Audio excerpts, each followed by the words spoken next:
ஒரு ஊரில் ஒரு ஆண் இருந்தான். அவன் பெயரில் ஒரு குற்றச்சாட்டு என்று அந்த காலத்தில் அரண்மனையிலிருந்து உன்னை விசாரிக்க வேண்டியிருக்கிறது. ஆகவே அரண்மனை விசாரணை மண்டபத்திற்கு வந்து போ என்றது அரசனின் ஆணை. நம் பேரில் என்ன தப்பும் இல்லை, நாம் எந்த தவறும் செய்யலை என்று நினைத்தான் அந்த ஆள். ஆனால் அரசாங்க உத்தரவு, அவனை அலட்சியம் செய்ய முடியுமா? போய்த்தான் ஆக வேண்டும். தனியாக போக அவனுக்கு தயக்கமாக இருந்தது. துணைக்கு யாராவது வந்து எனக்காக கொஞ்சம் வாதாடினால் தேவலை என்று அவன் நினைத்தான். யாரை அழைத்து கொண்டு போவது என்று அவன் யோசித்தான். அவனுக்கு 3 நண்பர்கள் இருந்தனர். அவர்கள் ஒருவரை அழைத்து செல்லலாம் என்று அவன் கடைசியில் முடிவு செய்தான். அந்த 3வரில் மிகவும் நெருக்கமான ஒரு நண்பரின் வீட்டிற்கு போய் கதவை தட்டினான். திறந்த நண்பனிடம் விஷயத்தை சொல்லி அரண்மனைக்கு அழைத்தான். அதற்கு அந்த நண்பன் என்னால் வர முடியாது என்று சொல்லிவிட்டான். இவனுக்கு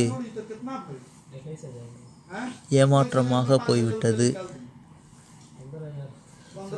ரொம்பவும் நெருக்கமாக இருந்த இவனே இப்படி சொல்லிவிட்டானே என்று வருத்தப்பட்டான். சரி, பரவாயில்லை, இன்னொரு நண்பனிடம் போவோம் என்று முடிவு செய்து 2வது நண்பனை தேடி சென்றான்.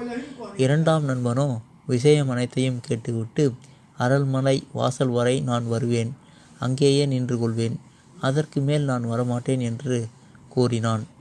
அப்படி அதுவரைக்கும் வந்து என்ன பிரயோஜனம்?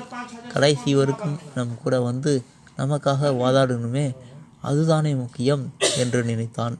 எனவே அடுத்தபடியான 3வது நண்பனை தேடி போனான். அவன் அதிக நெருக்கம் இல்லை, இருந்தாலும் போனான். விவரத்தை சொன்னான். அவன் உடனே சட்டையை போட்டுக்கொண்டு வா போகலாம் என்று புறப்பட்டு விட்டான். விசாரணையின் போது தன் நண்பனுக்காக வாதாடி பரிந்து பேசி விடுதலையும் வாங்கி கொடுத்தான். இதில் உங்களுக்கு என்ன கருத்து தெரிகிறது? ஒரு மனிதனுக்கு 3 நண்பர்கள் உண்டு. முதல் நண்பர் பெயர் பணம், 2வது நண்பர் பெயர் சொந்தம், 3வது நபர் அவர் செய்த நற்செயல்கள். இறுதி பயணத்தின் போது பணம் கூட வராது, சொந்தம் கல்லறை வரை வரும். நற்செயல்கள் தான் நம் கூடவே வரும்.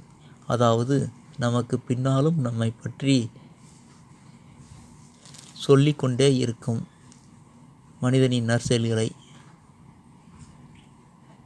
நன்றி. வீடியோ பிடிச்சிருந்தால் லைக் பண்ணுங்கள், உங்கள் ஃப்ரெண்ட்ஸ்லாம் ஷேர் பண்ணுங்கள். மறக்காமல் நம்ம சேனலை சப்ஸ்கிரைப் பண்ணி வச்சுங்க.